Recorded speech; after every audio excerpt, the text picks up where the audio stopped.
We were punished for speaking Finnish in the schoolhouse and in the schoolyard. This is after we got the new school and the fence around.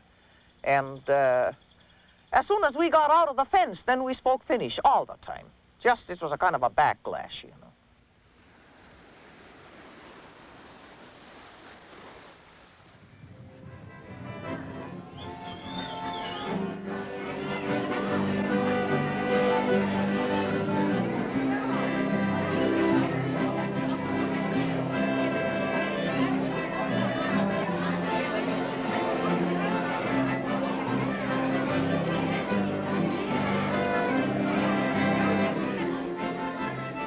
Dad had it pretty rough in Finland. He was a beggar boy. He went around with a little pack sack on his back and worked for a few crusts of bread and stuff, and he wanted to come to America because he had heard a man had a chance in America. And so he came to Calumet, and he worked there in the mine and got married, and they had a little boarding house, not a big one, a little boarding house, and his wife more or less ran the boarding house, and then Dad built a sailboat, did some commercial fishing, and then he had a chance to get a homestead. He got the homestead and brought his family and his belongings from Calumet in a sailboat and worked the homestead, and his first wife died and left 5 children, including a small baby. But a couple of years later, he married my mother, and they had 8 more children. So they had 15 altogether. 2 died in infancy, but 13 grew up. I'm the 15th. I was the youngest, and I guess I was more or less in the way at home. So every place where Dad went, I trailed along with him. And then when I was about 6 years old, I started trapping weasels. And I tried trapping for coyotes, but my brother and the state trappers, I guess, had cleaned them out by then.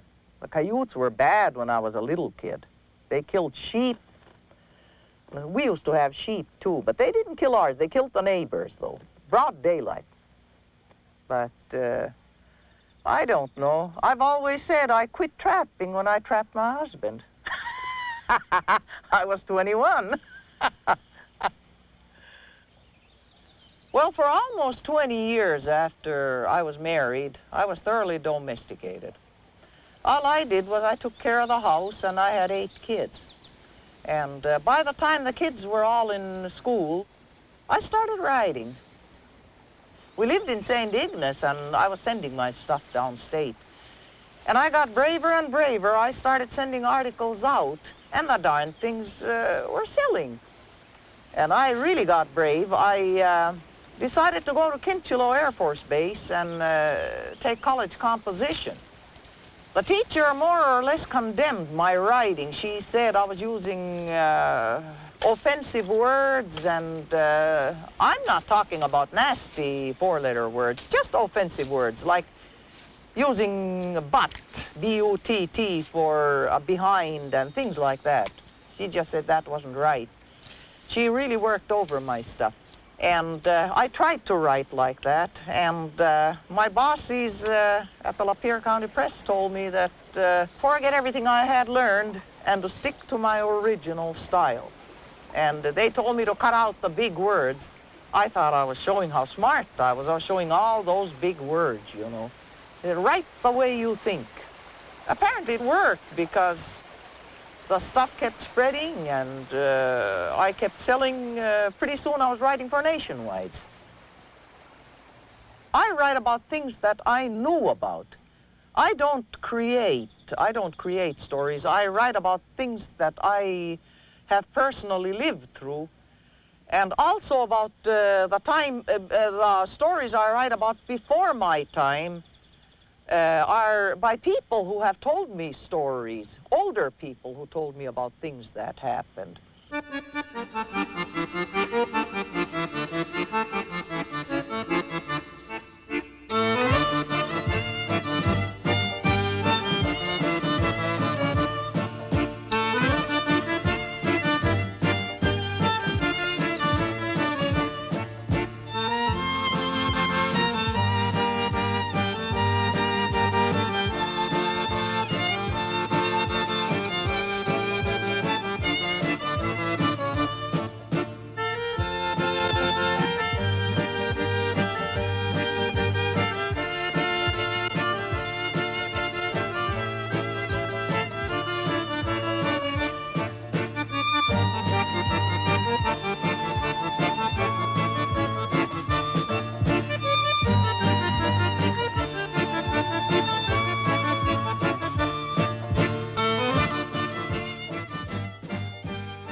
we had a woman there. Boy, she was really a gossip.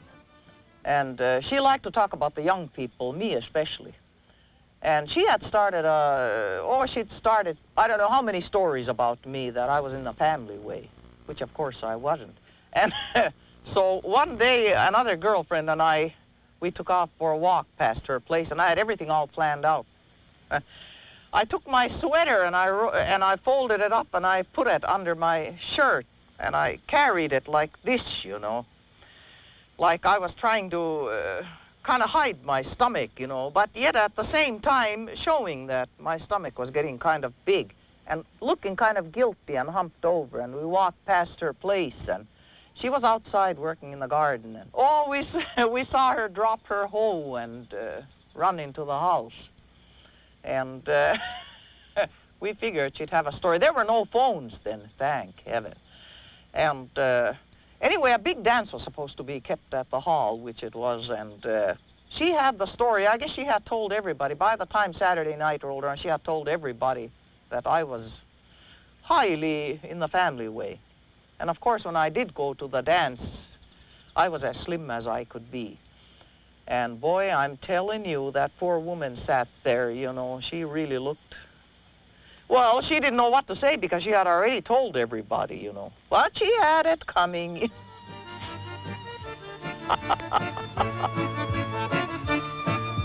And my dad told me that it's important what you think of yourself. It's not that important what other people think of you. He says, as long as you know you're right. And he says, don't ever sneak to do anything. He said, if you have to sneak to do something, you're wrong.